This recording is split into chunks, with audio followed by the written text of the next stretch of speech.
This is Barrels and Barrels, a bourbon and baseball podcast, with your hosts, Brandon Spinner and Michael Burns. And welcome to Barrels and Barrels, a bourbon and baseball podcast. I'm Brandon. I'm Michael. And we are in person here as we are doing our first podcast in person since February. This is Barrels and Barrels, a bourbon and baseball podcast. We talk high proof, high heat, bourbon and baseball, two of America's greatest things. We've got some great bourbon to talk about. We've got a lot of good baseball to talk about. We're going to the Cubs game tonight, Michael. Let's go! First time in the bleachers. Yeah, back-to-back games. We're going Thursday night, Friday afternoon, Cubs and the Diamondbacks. Afternoon baseball. If you're listening to this, maybe Friday morning, and you're going to be in the area, come check us out. We're going to be in the left field bleachers, probably row 6, 7, 8. Just look for Bleacher Jeff, guy with the long hair. The hat. He's probably drunk, sitting right next to the billboard and the video board right there in the well at Wrigley Field. But without further ado, episode 41.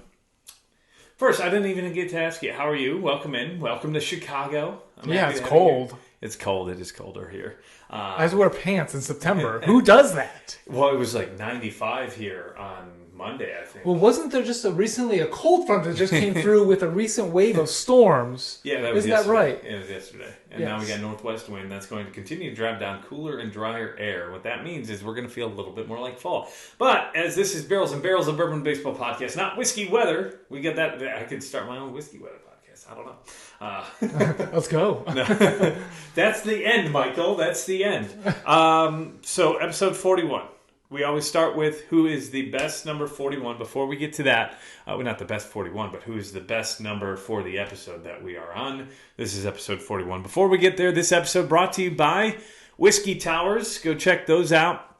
If you're watching on YouTube, you see the video, but it is basically, as you like to call it, a beer tap for whiskey. A beer tap for whiskey. Great for your everyday pours, your everyday rated bourbon from B&B. Yes, so go check those guys out. WhiskeyTowers.com.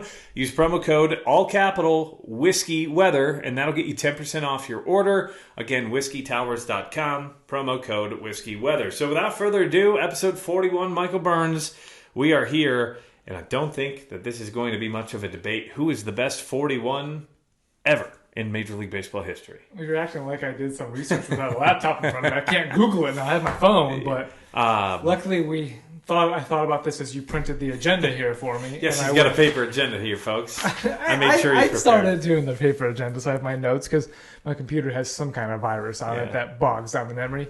But Randy Johnson popped up as 41. For what, a year? Yadier Molina popped up for 2 years. John Lackey, but the one and only Tom Seaver is the guy who's crushing it. So Tom Seaver, Eddie Matthews, and Darrell Evans would probably be the three in consideration. They have the most years and WAR within the uniform of 41. Now, there's been a lot of people who wore it for more than 10 years, but you mentioned John Lackey, other names. But Tom Seaver, 20 years, 109.9 WAR.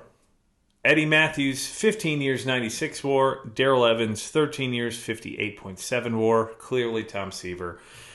We're going to make it quick. We normally take a little longer on these, but it's a slam dunk. There's Tom Seaver. Tom Seaver. 3-time Cy Young. He's a Hall of Famer. 12-time All-Star. But get this, 3.11 and 2.05, 2.86 ERA, one save. One save. They put him in at the end of the game for some reason. 3,640 strikeouts, 4,783 innings. And with his 109.9 WAR, that is 22nd all-time.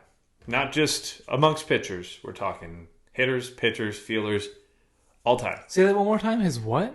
WAR. Oh. 109.9 WAR. F-WAR, so that may be a little different. It's the second most WAR of any player all time. B-WAR, yeah, so B-WAR is 22nd. 22nd. 22nd. I thought you said second. I was like... 22nd, yes. I believe Barry Bonds has got the most WAR. And he's not in the Hall of Fame, but that's a conversation for a different day. Yes. Well, welcome into Barrels and Barrels. Thank you for joining us. You can find us on YouTube. 2 different spots now. We are on Barrels and Barrels Pod. That's more of a baseball-centric YouTube channel. And now we also have B&B Bourbon, which you can find all of our whiskey reviews, all of our whiskey hunts, bourbon hunts. Maybe we'll do that tomorrow. Maybe I don't know. We might be happy. That could be entertaining. That could be entertaining. Going bourbon hunts. We already did kind of a couple of them earlier this morning. But you can also find anything bourbon related is going to be on that YouTube channel. Again, find that youtube.com at B&B Bourbon. We're on TikTok, Facebook, and Instagram, all under the same handle at Barrels and Barrels Pod. And then on X for extreme. Barrels and Barrels. You can email us, barrelsandbarrels@gmail.com. If you want to buy some of these glasses that we're going to be drinking out of today, the shirt that Michael's wearing, or the hat. The shirt you can find at our friend CharlieMikeNeverWeekend.com. These hats and these glasses you can find in our link tree and our Instagram bio or our Facebook bio. You can find us there as well. And you're probably listening on Spotify, Apple, maybe iHeart, Google, or Amazon podcasts. Don't forget to rate and review us. Rate us. We've got 20 out of 20 5-star ratings and 14 out of 14 5-star ratings on Apple as well as Spotify, respectively. But leave us a review. We review our whiskeys. We give us our notes and thoughts. And we'd like to hear your thoughts and reviews about what you think about our podcast. If you think that the way Michael swirls his glass is trash, or that Brandon does great note-taking here during the podcast, because you can see that on YouTube. Yeah. If you're watching on video. We will, even if he trashes, we'll be entertained by it. So yeah, we got some great stuff. I'm going to give Doug another shout out. This is his third one. He's going to be thrilled. But he just said that our audio quality continues to get better and better. Hopefully that this is the same. I'm so happy. As Michael just deep-throated the mic. Now we got to make it an explicit podcast. But yeah, so leave us a review. Let us know what you think. Send us a message, whether that's on Instagram, one of those social media things. We'll see it. We'll try to get back to you. We're trying to be as good about that as we can. So go check us out there. And again, lastly, check out Charlie Mike Never Weekend. If you want a t-shirt, $25 out the door. These glasses, these are $15 for the Glencairns. We've got Wisdoms. I think we only have 2 or 3 Wisdoms left. I put those away already, but those are $30, and we've got 2 with glasses, which are really cool. I believe those are $20, and then the hats, $35. We've got a few of those left as well, so get them while you can. So we're going to jump right into the bourbon. This is going to be from 13. A cool bottle. Looks like birthday bourbon. It almost does. It almost does, doesn't it? This is 13th Colony Distillery. It comes from. It's a heavy bottle too. Yeah, you almost dropped it there. Feel that? It's like a. It's got some girth to puck. it. Oh, it's. Oh, you would. You know what? It's like a big one of those air hockey. Air hockey pucks. Yeah, air hockey handles. Yeah. But yeah, so 13th Colony Distillery. This is Southern bourbon whiskey coming from Georgia. Georgia. Yeah, so this comes from Americus, Georgia. This was sent to us. It's 4 to 6 years old, out of Georgia. So think about how old this will probably taste, because what do they say it's multiplied by? 3 to 4, sometimes 5 years per year. So 4 to 6 years. We're talking 20 to 30 years. I don't think it's probably going to taste like that, but. Well, they say there's that sweet spot. Once you get over so many years, it just starts tasting. But so this is a 4 to 6 year old bourbon. This was sent to us from 13th Colony in 2009. 13th Colony Distilleries opened, and that made them the oldest active distillery in Georgia since Prohibition. Georgia? Georgia. I just got that, but then it's a Ludacris remix. Yeah. So we're on 2 different pages then. It's the only Georgia bourbon to be distributed in the state of Kentucky, because starting in September, which we're in now, they are now available in Kentucky. And so it's the only Georgia distilled whiskey allowed, or not allowed, but currently distributed in Kentucky. So go check that out. This bourbon itself is double gold. Double gold from the SIPS Awards as well as the San Francisco Awards. And the best part is the price on this, $44.99. What? Yes. So they've got for a rye. Craft bourbon? That's cheap. We've got a rye here. We'll do a separate review at some point. And then they also have what I've heard is one of the better double oaked out there. And we're supposed to be getting some here down the pike. So again, a big shout out to 13th Colony Distillery. Excuse me, it's 13th Colony. So again, big shout out to 13th Colony Distillery for their Southern bourbon whiskey. Let's see if we can get a good pop. It's in there tight. Oh, it's a pretty good pop. That's good. I refrained from saying anything else during that whole moment there. You like it tight, though, Michael, don't you? It's a weird one to pour. It's hard to, like... How are you supposed to hold it? Yeah. Four fingers almost over here. Well, I'm the one driving to the game. You don't have to worry about that. That's true, but I want some old style in the bleachers. I'm Michael's chauffeur. So, 71-29. So, 71% corn, 20% rye, 9% malted barley. Comes in at 95 proof. And as I mentioned, 4 to 6 years. Right off the bat, it's got more of a classic bourbon nose. Think so? I'm still swirling. I get my whole envelope. It's a little citrusy to me. Probably a little more citrusy than the general bourbon. But like if you were leaning on a scale, I'd say this is more of a citrusy bourbon than your general bourbon. But it's got a classic-y... like peanuts? A little bit of peanut. I get some caramel.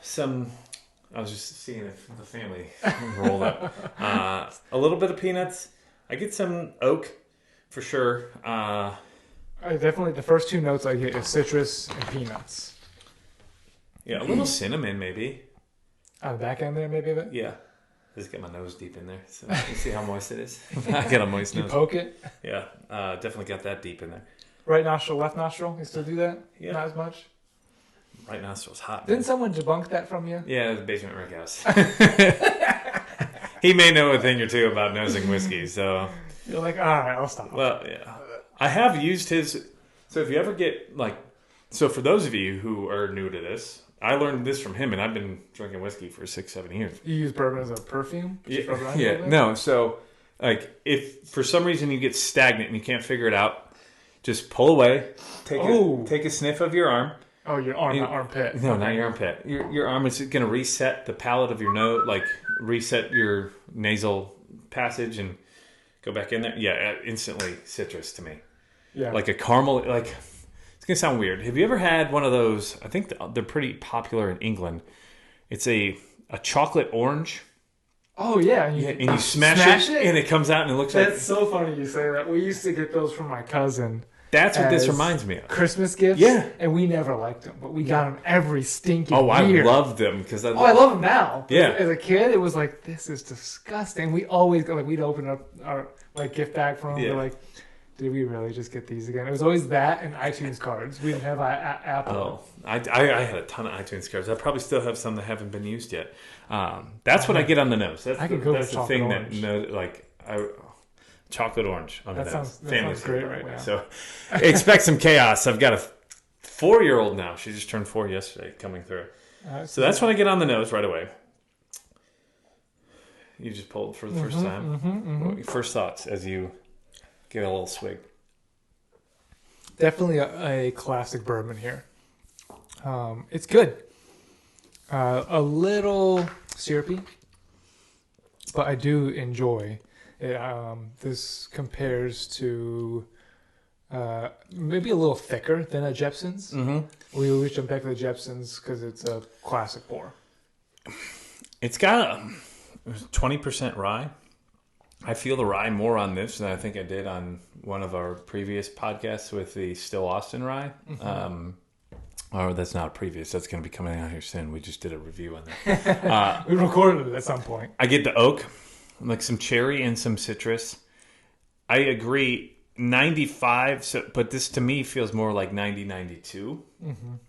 But there's a tingle on the backside. Like, it's syrupy. I get a lot of oak. There's quite a bit of oak in this. The citrus is what hangs around a lot. Yeah.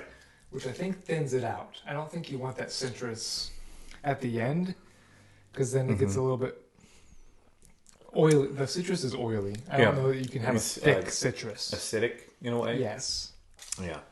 Like it's acidic oil. But otherwise, I do get oak out of it. The up front, maybe that no, what is up front? I get another pour here. Caramel for me, like a candy, like a Werther's Original, and I think that's where you get the classic bourbon, and then it tails more of I'd say tropical. This is sort of tropical, with Georgia being a higher humidity region, like the beaches of Georgia doesn't really have any beaches outside of southeastern Georgia near Savannah, but I think more so Gulf beaches. But I would think Caribbean pour in a way. Does it get grainy at all for you towards the end? Towards the end? Maybe peanutty? Peanutty. I had that a little earlier, towards the back end. Like a citrusy peanut in a way. But overall, pretty good. And how old is this? 4 to 6 years, so it's a blend. It's won multiple double golds, again, from SIP Awards and San Francisco World Competition. $44.99 with a mash of 71.29. Almost kind of reminds me a little bit of Jim Beam. Yeah, I can definitely see that. It's like a Jim Beam. So I just did Jim Beam, did the whole... Yeah. I would say this is like in between like a Basil Hayden and a Knob Creek 100 proof. Right? Like the regular Knob Creek 9, I think, is 90 proof, isn't it?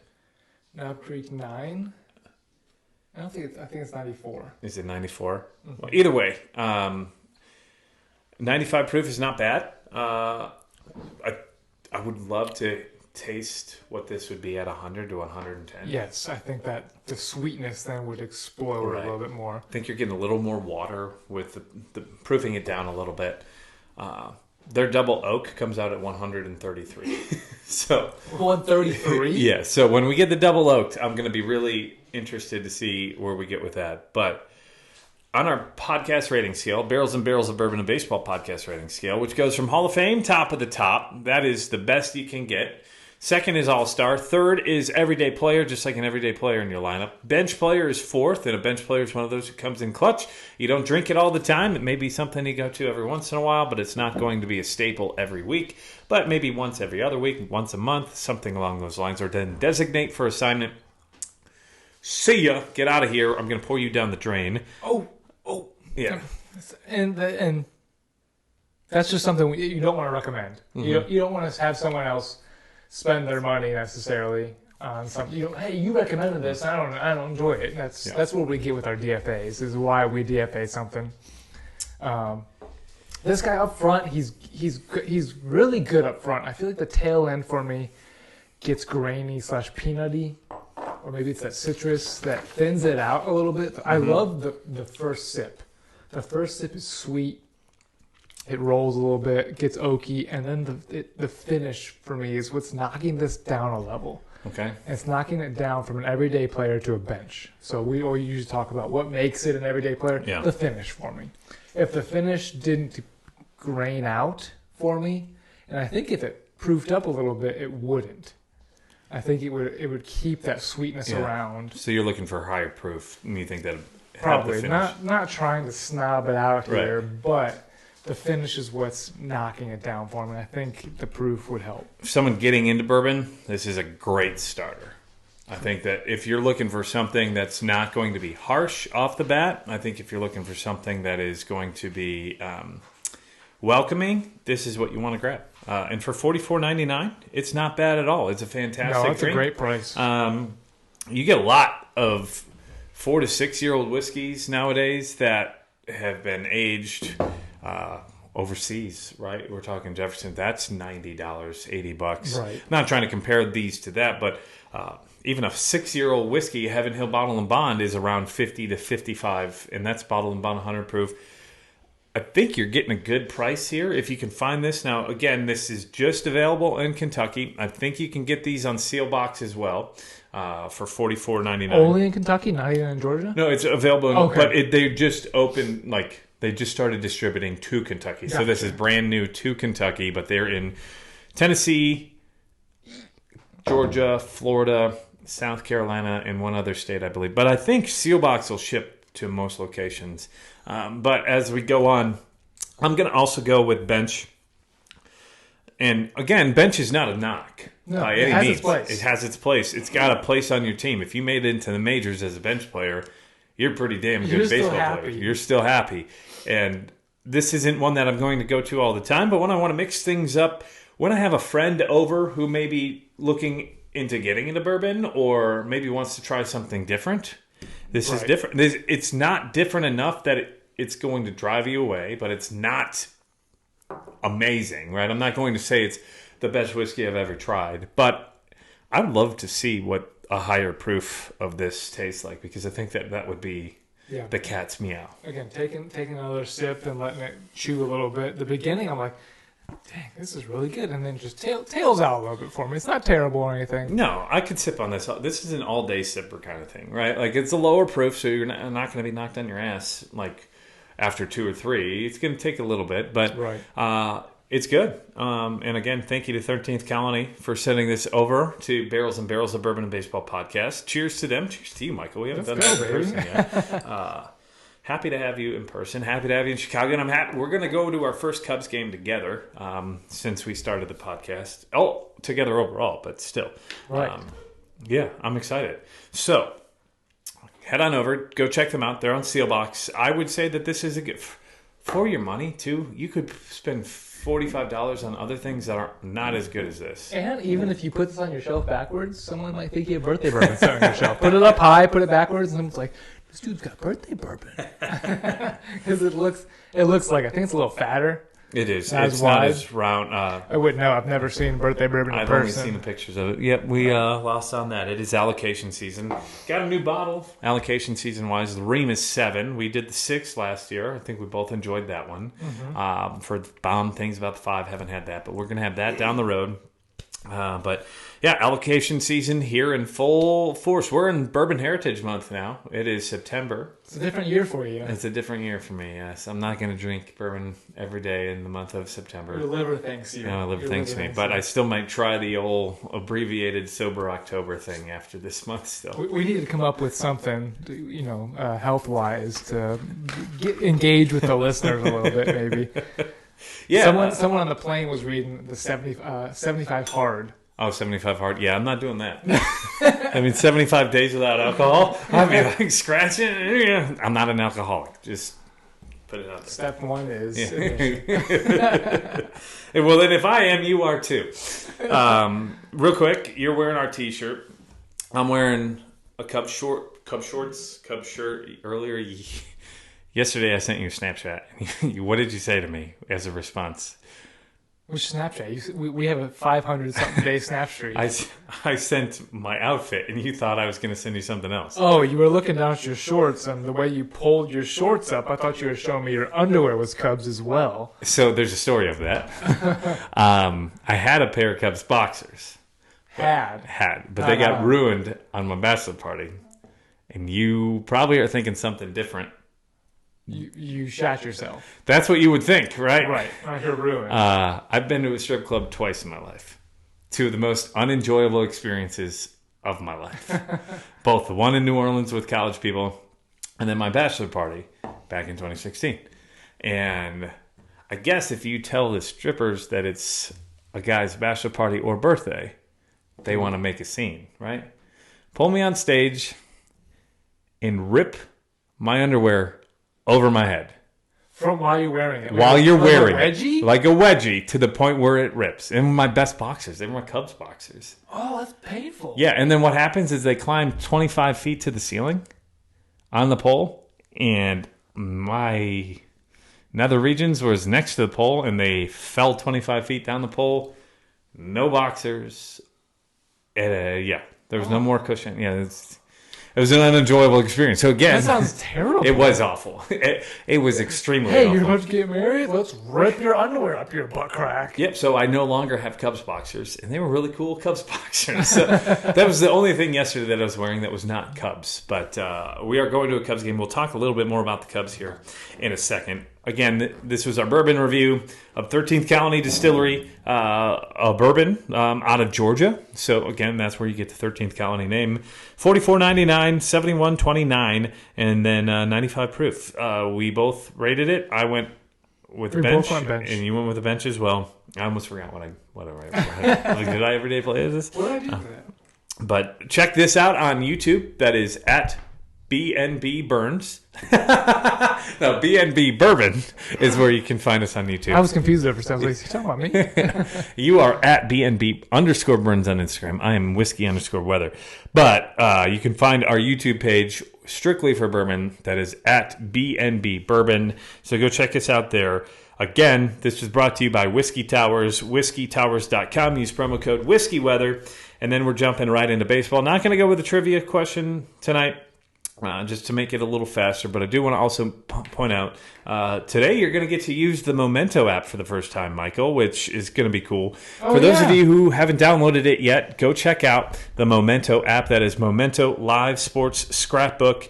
And then use the code Bourbon Baseball, all lowercase. What that's going to do is it's going to give you basically your own scrapbook or passport of games that you've been to. You're going to have to enter the game date, etc. But like this one for me, from 1998, I went to the Cubs-Giants wild card game when Rod Beck and the Cubs went in that 1998 playoffs. That was game 163 to beat the Giants in 1998. So go check those guys out. Again, Bourbon Baseball. What this is, if you've ever been to a sporting game, if you've kept the ticket stubs, right, and you want to know maybe the record, I know the Cubs this year are 6-4 in games that I've gone to. That the Reds are, I believe, like 5-5 in games that I've gone to. Down the road, it'll be able to tell you Cody Bellinger is 16 for 36 in games that I've been to, or any statistic that you want. You'll be able to look that up. You can find the best performances that you've ever seen. I know I've seen Jake Arrieta throw a 9-inning shutout versus the Twins. It's going to be able to tell you Jake Arrieta's statistics, or I know if you're bad luck for a team or not. Right. Like I've seen the Pirates play 18 times and they always seem to win. Oh my God, they're 16-2. Whatever it is. Hi, Aubrey. My daughter's in the background looking at us. But as we go ahead, go check those guys out. Memento Live Sports Scrapbook. Use promo code Bourbon Baseball, all lowercase. So baseball, we had an incredible series. That was our series of the weekend this weekend. The Dodgers and the Braves. Dodgers and Braves, and it didn't turn out how we thought it would. No, we thought it was going to be more of a slugfest between the two teams. The Braves kind of... Big brother. I was going to say showed who the daddy is, but I think that's a later series that we'll talk about. But the Braves won Game 1, 8-7. So that was a good game. And then on Friday, that game, I think it was a lower scoring game. Was that the Acuna... No, Acuna in center... The Grand Slam. The Grand Slam. Was that Game 2? That was the same day.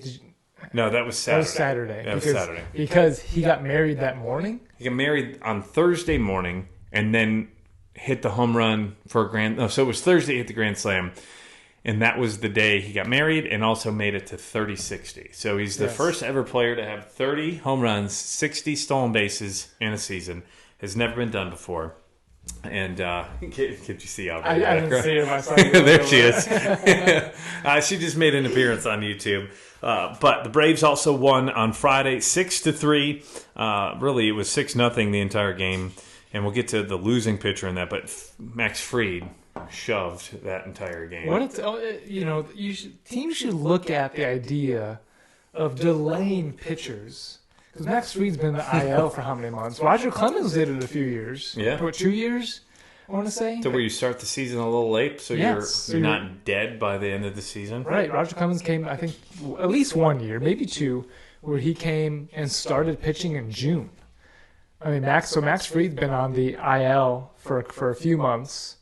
I think he was on for 90 days. And just came back recently and shoving. I mean, against the Dodgers just recently, he shoved. Yeah, we got to be quiet. I can't see her on there. She was behind us. But so they won 6-3 on Friday, and then Saturday, the Braves got the W.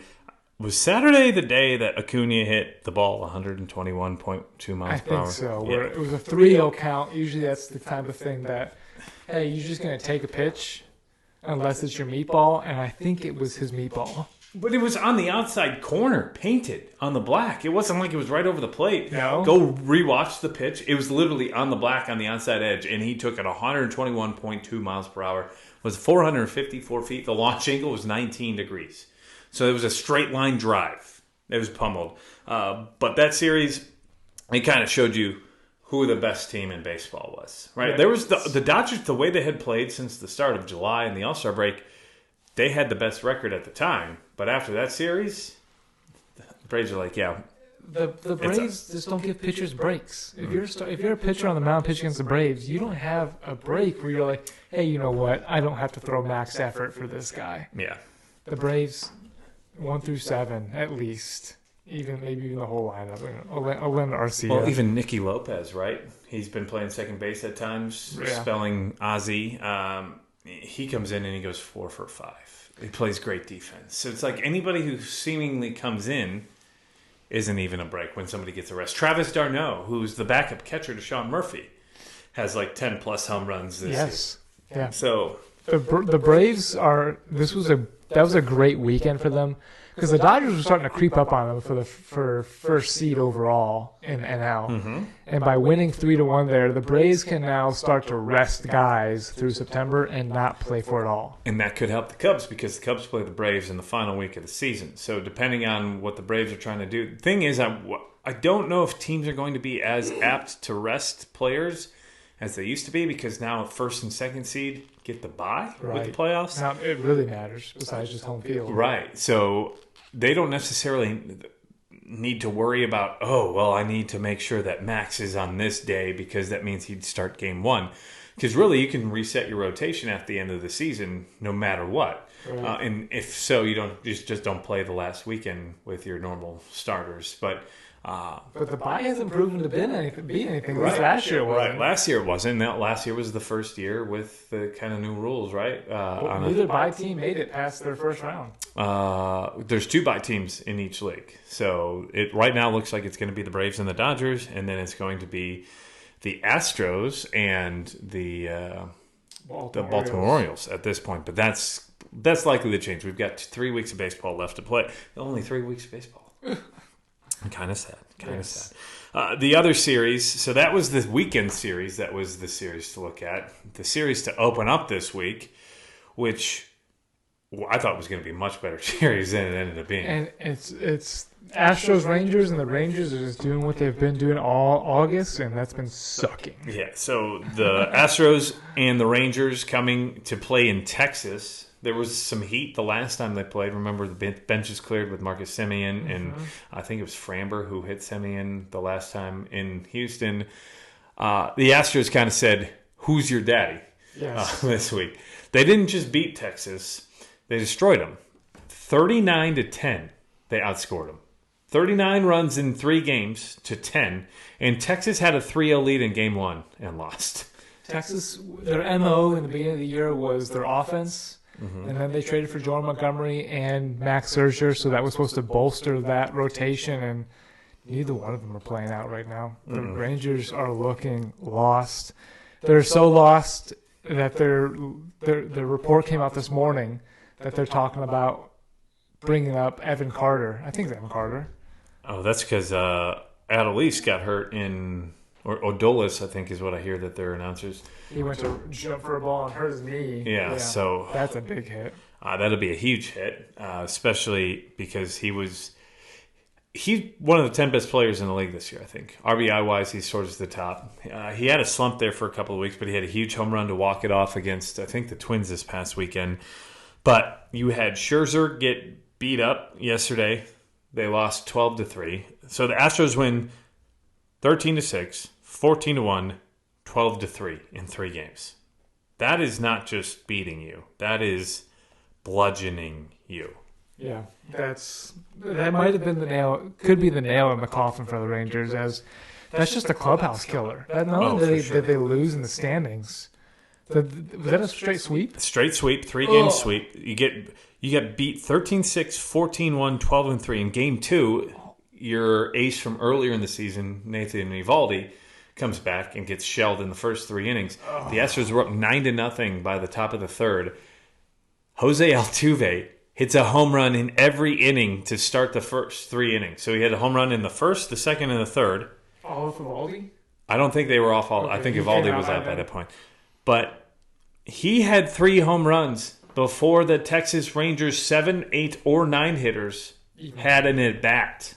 Oh, that's just the clubhouse has to be panicking. Oh, for sure. The front office is obviously panicking if Evan Carter's about to come up. Yeah. So the Astros and the Rangers were tied coming into the series. It's a 3-game. I jumped right right past you. So That hurts. the Astros coming into today. Today's Thursday. They are 80 and 61. Texas is 76 and 63, and Seattle is 78 and 61. They are one game back in the AL West. Not only in that Rangers series did Altuve hit 3 home runs in 3 innings. To start the game, he had 4 straight innings with home runs because in the end of Game 1, he hit a bomb. And I think he hit 5 home runs in 2 games in that series. He hit 2 in the first game? He had 2 in the first game. Oh, wow. Yeah. So test him. Yeah, let's see. I saw someone on Twitter saying everybody except that one guy cheated. That one guy. For the Astros, there's a new way of testing. Not only testing your urine, but now he's go through a metal detector before he walks onto the field. So the Astros, we called it a couple weeks ago when we talked about it. We thought that they were going to have the easier path and that they had the experience. And right now they're still saying, we're your daddy. We're still the team to beat. And the Rangers and Mariners play each other often, don't they, at the end of the year? 7 times, I believe, in the last 10 games. So the Astros are just going to come walking right into possibly first place. And they're in first place right now by 1 game over the Seattle Mariners, who played the Reds this week. The Mariners actually have lost 4 out of their last 6. They lost 2 to the Mets, 2 to the Reds, both on the road. So they get hot too early? I don't think so. I just think that it was a scheduling quirk. They had to fly from Seattle to New York to play, and then they had to come back on the road after playing in New York and play a day game on a Monday in Cincinnati for Labor Day. And they gave up the game on Tuesday. They had the lead 6-3 in the 8th. The Mariners are okay. The Rangers are the team out of the 3 that I'm panicking the most about. If I'm a fan, if I'm a Mariners fan, I'm upset that I lost 4 out of 6 to inferior teams, but I'm not panicked. I'm upset, but I'm not panicked. If I'm a Rangers fan, I'm scared that we're not making the playoffs because as of today would be Thursday, September the 7th, the Rangers are out of the playoffs by half a game. The Toronto Blue Jays have surpassed them at 77 and 63. Texas Rangers are 76 and 63. So Toronto 77 and 63, Texas 76 and 63, and then Boston 5 games back. So why not call up Evan Carter? You're still going to get full service time over him next year. Mm-hmm. Why not? You better. You got to do something. Right. And maybe it's something that just shakes the clubhouse up enough. I think you've got one of the better managers of the 3. I think that it goes Dusty. No, you know what? Bochy, Dusty, and then I'd go Scott Service. Scott Service hasn't won anything. Boch has won 3. Yeah. And Dusty's only won the 1. He's been there multiple times, but he's only won the 1. And then Scott Service, even Mariners fans kind of would say they don't like Scott Service. And then there's Phil Nevin, who is the Angels manager. And the Angels continuously look like a dumpster fire. Oh, man, they've messed up. They just got swept by Oakland. By Oakland? 3-game sweep by Oakland. By Oakland? Oh. And embarrassing. That's embarrassing. Shohei's hurt again. Shohei's got an oblique. A new injury, even. Yeah, an oblique. It's not the elbow thing. He hurt himself in batting practice, I think, the other day. So he's hurt. Shut him down. I would. Well, but then again, I mean, he probably wants to play. They guarantee probably want him to play because they want to get as much money as they can because he's done. Oh, if they say he's out for the season, 10% of ticket sales will go down. If not more. And also, there's a good chance he wouldn't play in an Angels uniform again. Oh, I think it's a fact. Right, so they're probably just hoping let's get him to the end of the year. But from what I saw is that he's planning on hitting all year no matter what, whether he has surgery or not next year. So he's going to hit all year next year? Yeah, plans to hit in 24 regardless of potential procedure.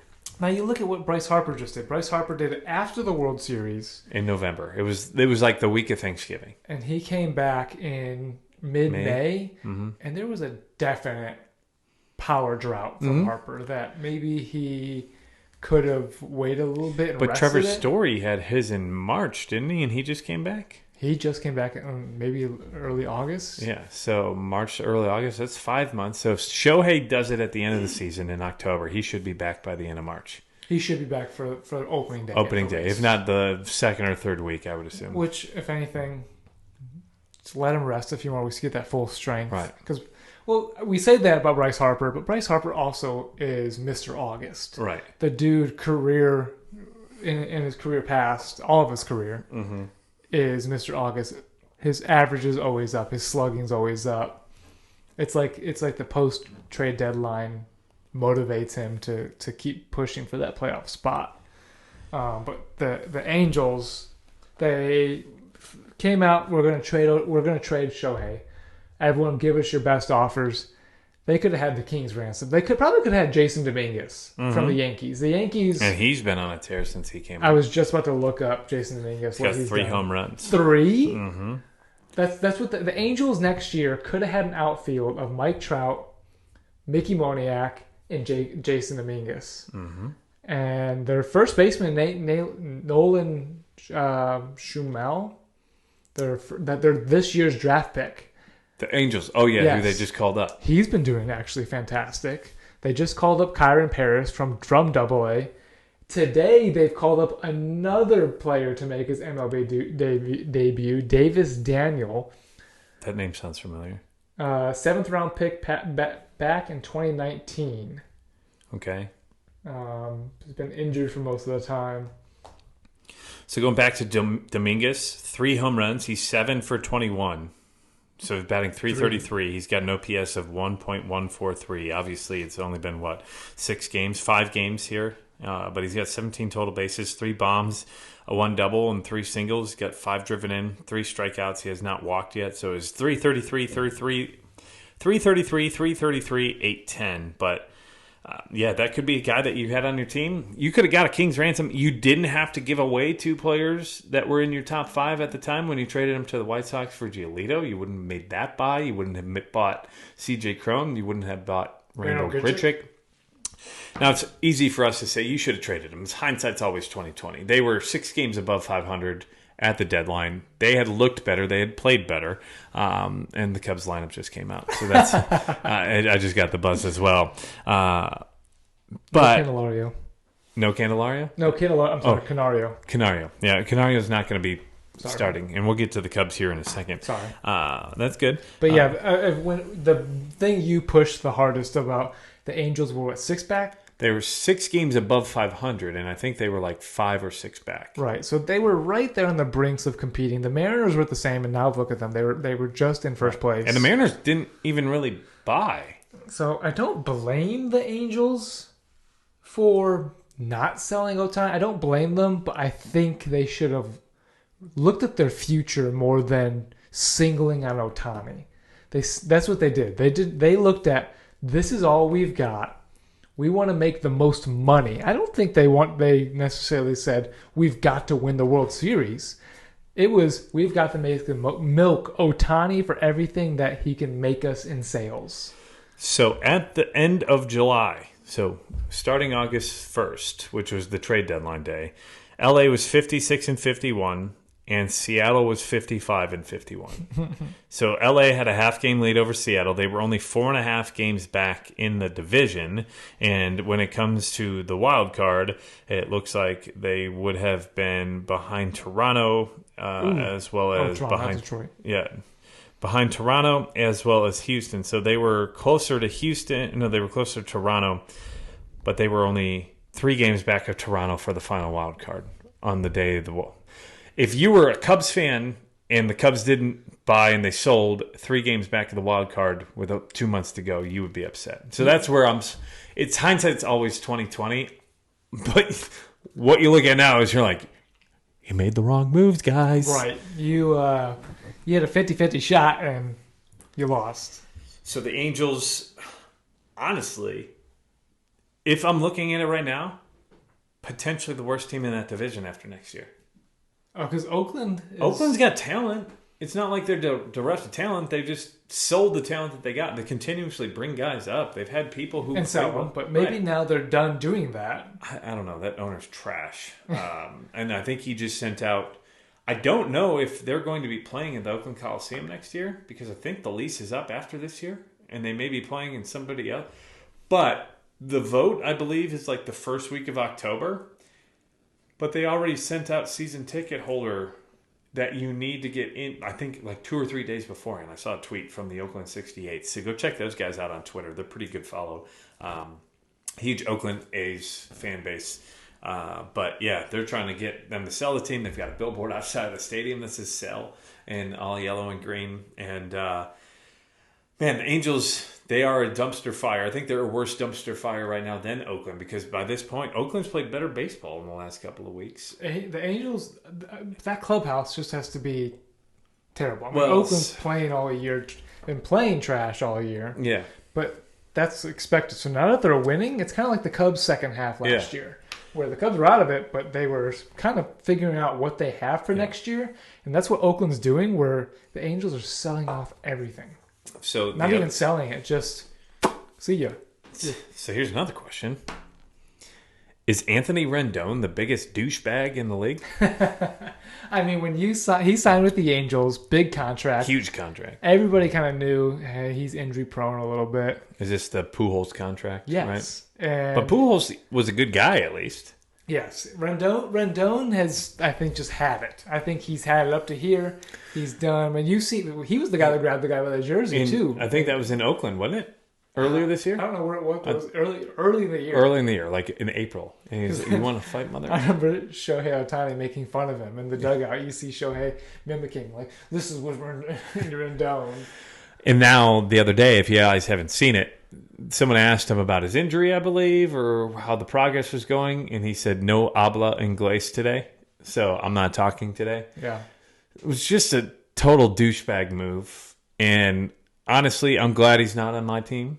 I'm glad that my team didn't pay for him, and I'm sorry for Angels fans who have to suffer through him stealing money from you guys, because For years now, since he signed. that was 2019, right? Was the year they won the World Series, the Nationals. So he signed after that season. So this is his 4th full year with the Nationals, I believe, or 4th season, which he's supposed to be with the Nationals. He was a member of the Nat in 2019. Yeah, so he was on that Nats team in 2019. They won the World Series, and I think he was a free agent afterwards, and then moved to LA after that. So 4 years with LA, and what has he provided them? What? He has played in less than 200 games. Yeah.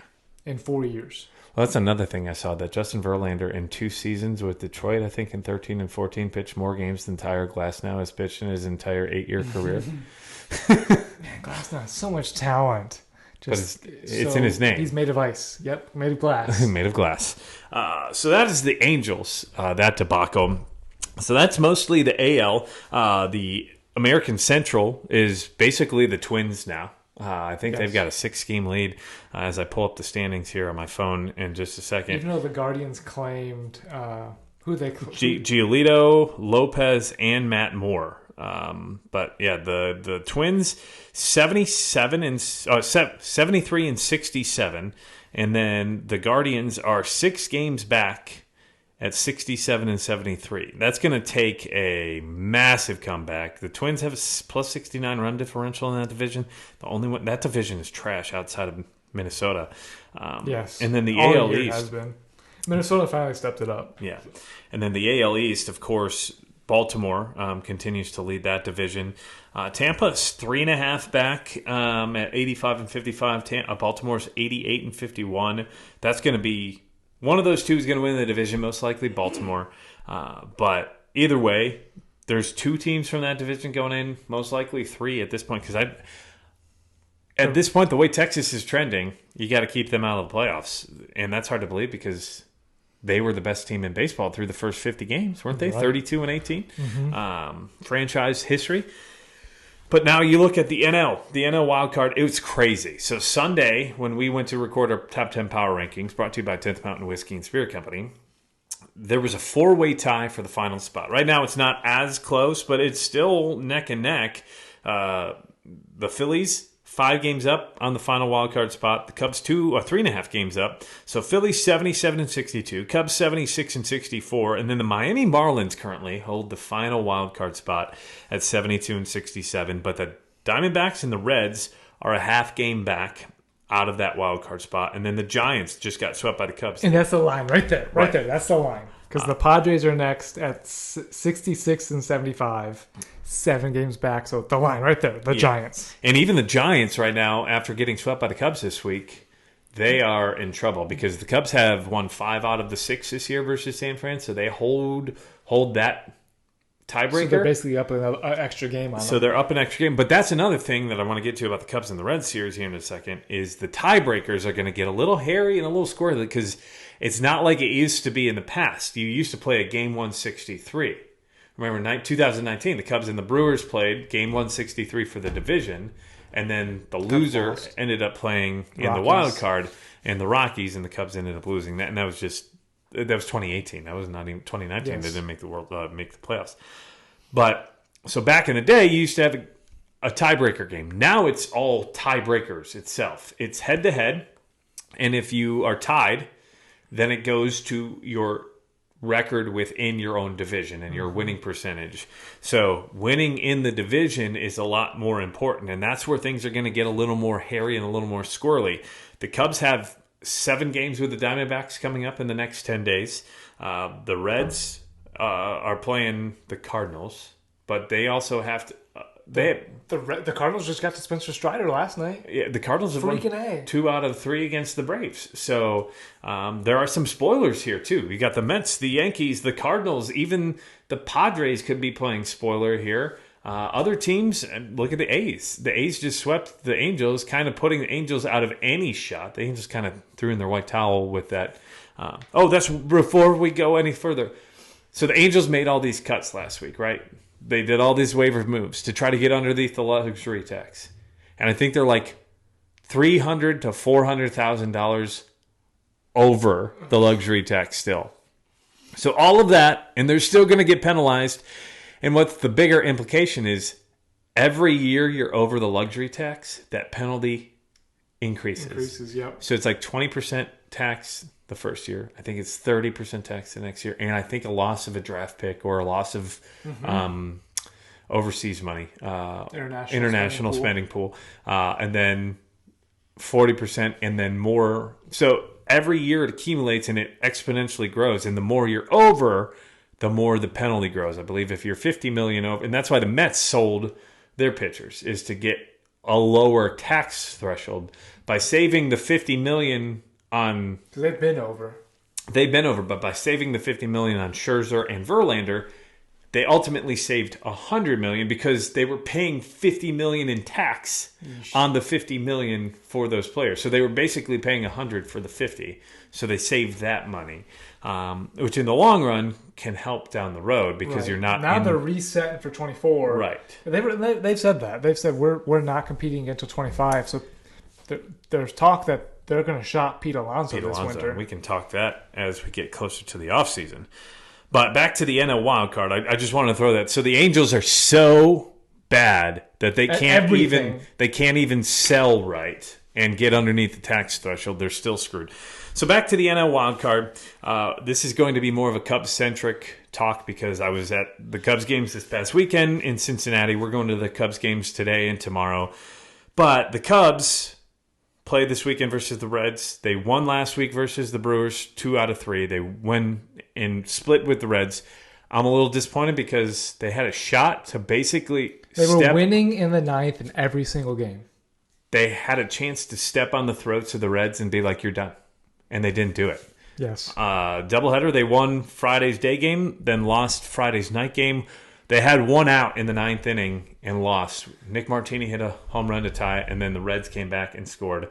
And then Saturday night, Javier Assad, 8 innings of shutout baseball, and then they lose it in the 9th because of Mark Leiter. They would be in first place over the Brewers by half a game. By half a game? Yep, by half game. Because they're a game and a half back right now. They'd be 78-62, and the Brewers are 77-62. Instead, the Cubs are 76-64. Not only would they be in first, but here's the thing. We're talking about tiebreakers. The Cubs currently 76-64. The Reds are 73-69. That's a 4-game spread. But theoretically, you have to look at it as a 3-game spread because the Reds are 7-6 versus the Cubs this year. So they hold the tiebreaker. So if they're tied, the Reds get the spot over the Cubs. Gross. So that's why those 2 games are so important and so heartbreaking because it's not like you got blown out. You were in the 9th inning, in the bottom of the 9th with the lead and a chance to win the game.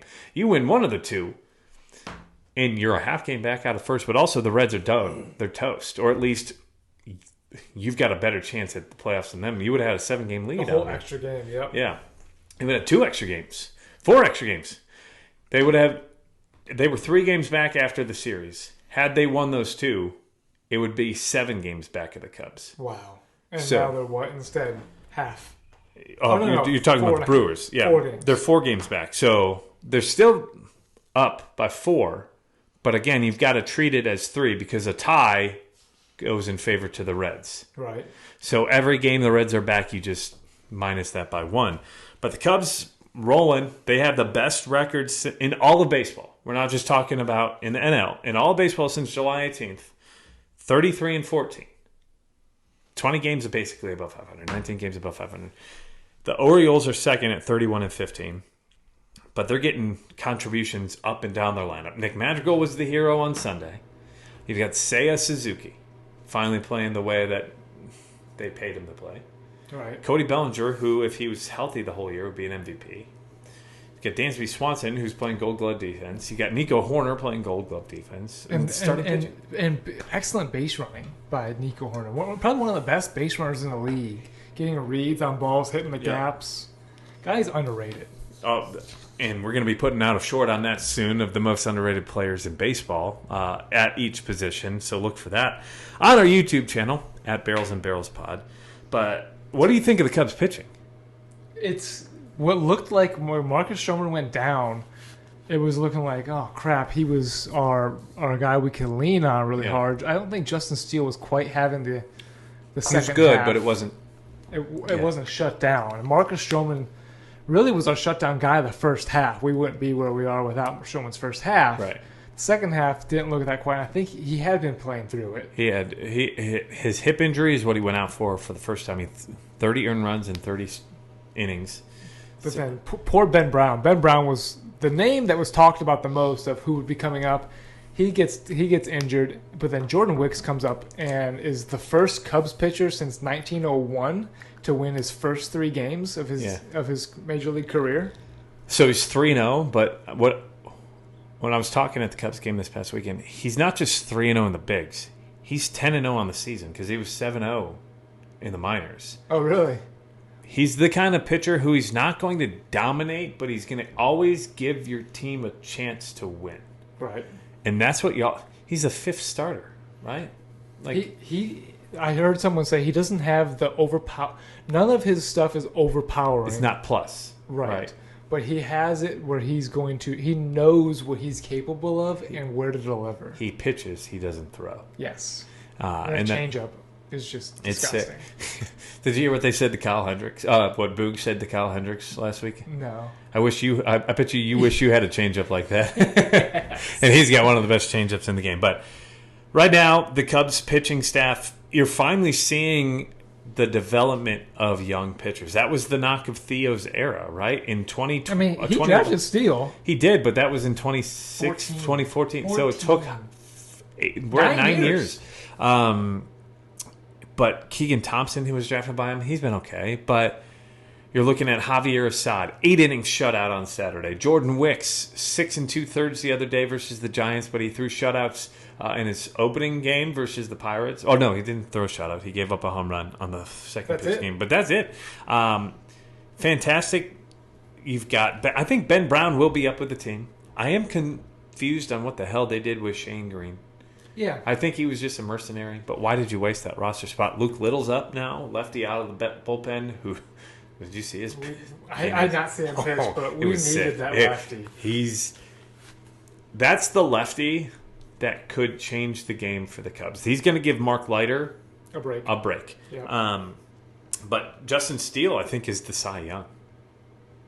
It's between National him, National League Cy Young. Strider just got roughed up by the Redbirds. And it's Snell. But look at Snell and Steele's numbers. I saw that comparison. I think I saw the same chart that you're thinking really of. Close. It is much closer than you'd think. And Steele we're not even homering this. No. Steele and Snell. Steele actually has... He's got a low... Snell has the better ERA by like .07. Right. But Steele's got 16 wins. 16 wins? He's at least 15. It's He was the first to 15. He's up. He was tied for first at 15, so he's at 16, if not 17. I think it's 16 after yesterday. 16-3. He may not have the strikeouts, but he just struck out 12 the other day, I believe, didn't he? He Yes, did career high 12. New career high. I'm not homering this either. I think it's Justin Steele because he's been consistent all year long. I think Snell was rough for the first 6 weeks, and then he's been immaculate since. May 25th. Yeah, Exactly. So that's going to be a fun race. I'm going to go Steele. That's the homer in me. I'm going to go Steele if it's a coin flip. And what's hard is last year's NL Cy Young, Sandy Alcantara. I think he's done for the year. Is he? He's on the injured list with a right forearm flexor strain. Oh no. So when you hear forearm like that on your pitching arm, that's usually the leading. Great. They didn't say he's done for the year. They just said he's on the IL, but that's not good for Marlins. Who he was he was not ace, but he was still pitching worthwhile here lately. And he's had more shutouts, I think, than anybody, or at least complete games than anybody else this year. Right. So the Marlins lost him and Jorge Soler on the same day. Oh, I didn't know Jorge's hurt. Soler hurt his oblique. Oh boy, that's a tough comeback too. So they're in the final wild card spot. Right. So. And then the Diamondbacks, who are a half game back, I think those are the two teams. The Reds are right there too. So I think the Giants after the Cubs put it to them this weekend. They don't belong. So one thing I didn't realize about the Giants until they played the Cubs, they only have 2 starters. They're basically a bullpen game 3 days ago. Logan Webb and Alex Cobb, who almost threw a no-hitter last week. But other than that, I mean, they started Walker, who was a reliever in Game 2, and then I can't even remember who started Game 3, but he was out by the 3rd inning. They've got Manea coming out of the bullpen, and he was a starter a while back. They're more of a Tampa Bay Rays kind of team. So they may sneak in, but I don't think that they're going to make noise in the playoffs. But going back to the Cubs, I was mentioning Seiya Suzuki. So David Ross, I've got a biggest hat tip for David Ross. He sat Seiya for, what was it, 4 or 5 games? Right. Early August. Kind of just reset, get your head right. Listen to these numbers since he came back. Since he returned August 11th to the regular starting lineup, 33 for 94. That's good for a 351 batting average. He's got 11 doubles, 1 triple, 6 home runs. So that's 18 extra base hits. Wow. 19 runs, 20 RBIs, and I believe that's in 21 games. So 20 RBIs in 21 games? Yeah. 351, 398, 681. OPS is 1079. That's the Seiya we thought we were getting out of Japan. That's the rookie of the year you thought you were going to get last year. That is the MVP potential that they talked about with his bat. His defense has not been as great. He did misplay a ball versus the Reds that I think screwed him in that Saturday game. But He'll send me those numbers in fantasy. My buddy who interacts on the page, Dan, sat him in his fantasy playoff game this week. Oh, well. Yeah, after those types of numbers. Whoopsies. Whoopsies. But on top of all that, he's not even the MVP of this team in the second half. Really, the MVP of the team all year. Cody Bellinger. Oh, I thought you were going to say Nick Magic. Nick Magic's been clutch at He's third been base, clutch. He's been a really pleasant surprise. But Cody Bellinger, here's a statistic that literally blows my mind. Second half RBIs. Of course, RBIs aren't the statistic that they were when we were younger. But it tells you you're driving in runs. And driving in runs wins baseball games. 57 since the start of the second half. It's a lot. In how many games? I can't. So off the top of my Less head, than that. so 6.5 weeks of baseball. So 6 times 7, you're looking at about 45 games. Right. Maybe 50. Second place, Julio Rodriguez, 44 RBIs. So what was the first 44 and 56? 57. So that's a 13 RBI difference from first to second since the second half. He's clutch. He's clutch. He hits lefties better than anybody. He's a lefty. He plays Gold Glove defense. If he was healthy for the whole season, he'd be right up there in that top 5 with Olsen, with Mookie, with Acuna, and with Freddie for the MVP. And I think he's going to get down the ballot MVP votes. But, yeah, so we talked a lot about the Cubs. Let's talk about the wild card prediction, at least the NL wild card prediction. I think the Phillies are in.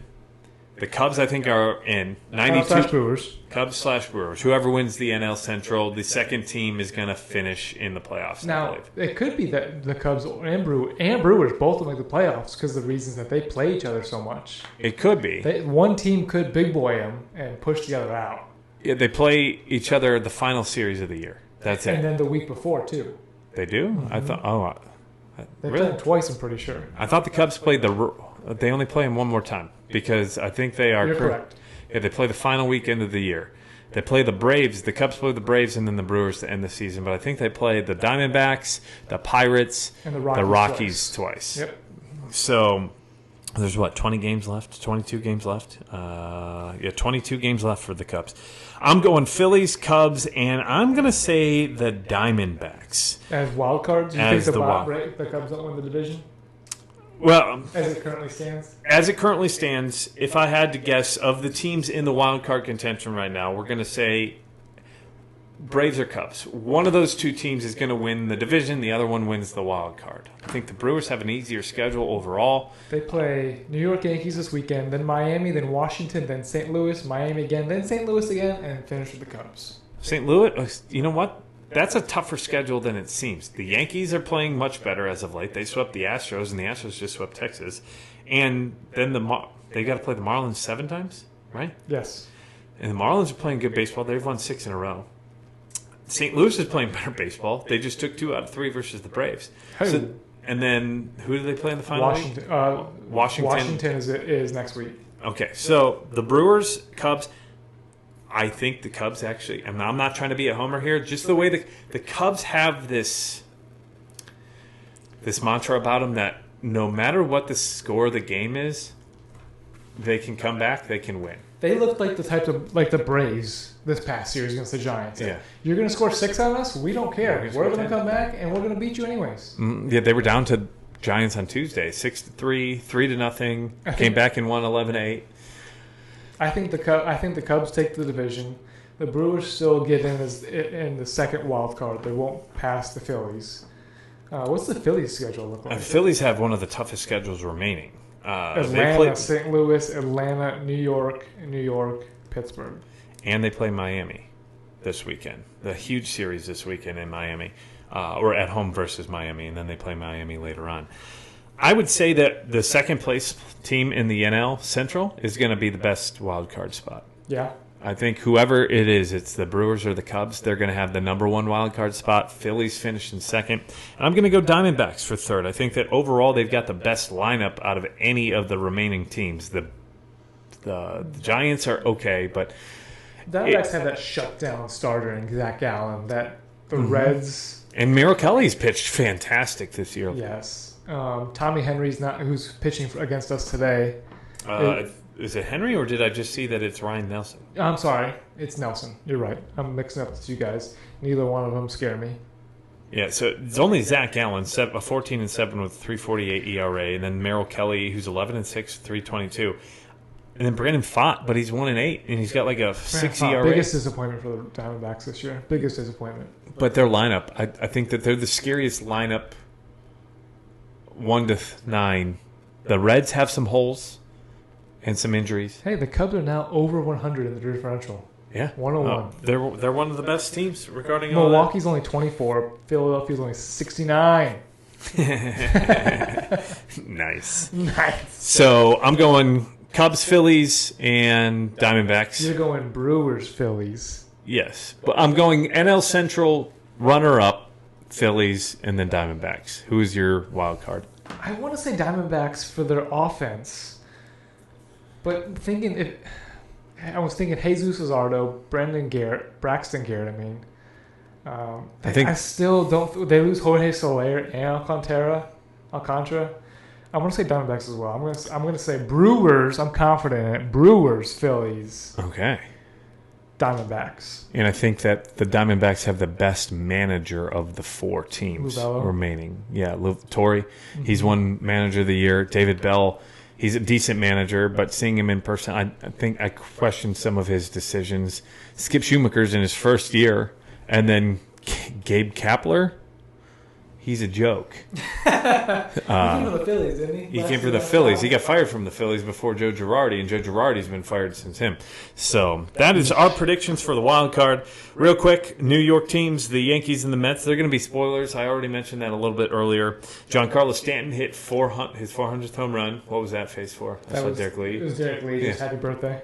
Oh, happy birthday, D. Lee, number 25. And then the Martian, who is Jason Dominguez. Jason. There's two S's. There is two S's. But we already talked about him. But the Mets playing spoiler, the Yankees playing spoiler. And then two things that we've got to talk about real quick. What was that for? What? Oh, that's.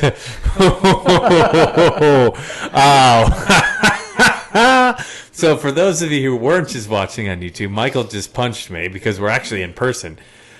But I kind of want to say too soon. But Julio Urias and Wander Franco, of course, Wander Franco. Hold on, I only punched him. That's all I did. Don't talk about. You're just supposed to talk about Julio Urias there, not Wander Franco. So Julio Urias, Dodgers starting pitcher. He hasn't been as good this year. I think he was like third overall last year in the Cy Young. But he has been put on the reserve list, I believe, restricted list for domestic abuse, domestic violence versus his wife. He's now Julio Urias from the Dodgers. From the Dodgers. Oh, boy. Oh, God. But, yeah, so that's I was going to say a black eye on the organization, but that's not probably the best choice of words. Right. So that could impact the depth there, but Walker Buehler's coming up. I was going to say, that the timing of that, though, Walker Buehler's going to step right into his shoes. But the Dodgers are 5-5 in their last 10. They've lost 2 in a row to the Marlins. They lost 3 out of 4 to the Braves. I don't think the Dodgers are as scary. And you talked about that earlier in the year. They did have that long stretch where they were good. And I still would be scared to face them in a 7-game series just because of the depth in that team. But still, that's a lack of depth now because you were anticipating Buehler's coming back and you would have Urias. Right now you don't have him, and there's a good chance he doesn't pitch again. Right. He's a free agent at the end of the year. That's going to hurt his free agency. And I don't want to get too much into this, but it hurts. It's going to hurt the Dodgers. Excuse me, I keep on saying the Diamondbacks. It's going to hurt the Dodgers in the long run. He'll be gone after this year. It's really going to hurt his free agency. And then Wander Franco. We haven't talked about it much. I don't really want to talk about it too much, but now a third allegation of would it be sleeping with a minor, having a relationship with a minor, sexual relations with a minor, icky stuff there. But he's probably never going to play baseball again. No, his career's over. His career's done, and that hurts he was the best shortstop so far this year when he left. Yeah. It's hard to see a talent go like that, but just be smart. For those of you listening, just be smart. Not that we're going to have any impact. Stop breaking the law, assholes. So that takes us into our top 10 power rankings, which is brought to you by 10th Mountain Whiskey and Spirit Company. You can find our power rankings every week right on our YouTube channel at Barrels and Barrels Pod. Exclusive there. Again, brought to you by 10th Mountain Whiskey and Spirit Company. Use promo code BNB for 10% off your order. That'll get you 10% off anything on their website. So jumping into our top 10 power rankings, Michael Burns. Should we go we'll give them 1 through 5 and they got to hear the 6 through 10 this time? Sure, we can do whatever you want. Sure, buddy. Yeah, whatever you want. You dictate it. So I think the first half we really didn't have many changes. No, not much. 1 through 4. And then 6 through 10 is where we had our changes. And so you have to go to YouTube to hear why and who those are for 6 through 10. But number 1, of course, is the Braves. Yep. Number 2, Baltimore Orioles. And I'll let you finish 3 and 4 and 5 since they're the exact same as yours. Dodgers, Tampa Bay, and then the Seattle Mariners. Then I'm going to throw this out there. My 9th team is the Chicago Cubs. And in that top 10, I give my 1 through 30, and you'll find that there's a new team at the bottom. Is it the Angels? Is it the Rockies? Should be the Angels. Is it the Royals? Whoever it is, go check that out. That is our YouTube page at Barrels N, the letter N, Barrels Pod on YouTube. You can find us there on Instagram, Facebook, and TikTok, all at Barrels and Barrels Pod. Also, don't forget to check out our other YouTube page. That is Bourbon Strict. That is at BNB Burns. I said it again. I'm so used to saying BNB_Burns. So that is at BNB Bourbon. Twitter is at Barrels and Barrels. And then email us, barrelsandbarrels@gmail.com. Look out for more whiskey reviews. I've got an interview that I still have to edit with 10th Mountain Whiskey, but we've got more bourbon and whiskey reviews coming down the pike here with Still Austin. We've got Steph Curry's new bourbon that we just tried. Curry's new stuff. So check that out. Go ahead. What was his first name, actually? I don't know. You grab the bottle. It's right there. But go check that out. Go follow us on Spotify. Wardell, that's what it was. Spotify, Amazon, Apple, Google, and iHeartRadio podcasts. Don't forget to hit the subscribe button wherever you're at. Leave us a rating. Leave us a review. Thank you for listening. We'd love to hear your thoughts. We're going to the Cubs game. Look out for some more exclusive content. I probably just blew up the speaker by getting so excited in the mic. But how could you not be excited about the Cubs game? We're going to Wrigley Field together here, buddy. Should be a great time. So, I mean, old style in that Cubs plastic cup. Mm-hmm. Damn straight. Mm-hmm. I don't think they serve old style in the bleachers. We got to go somewhere in the concourse, but we'll talk about that later. Okay. So that has been episode 41 of Barrels and Barrels, the Bourbon and Baseball podcast, the Tom Seaver episode. Oh yeah. Yeah, we talked about him. Kind of forgot about it. And again, thank you to 13th Colony Distilling Company. Cheers. I finished mine. Michael didn't. Just putting that out there. So, for Michael Burns, I am Brandon Spinner. We talk high proof, high heat. Thank you for listening. We'll see you next week. Michael Burns. Let's go.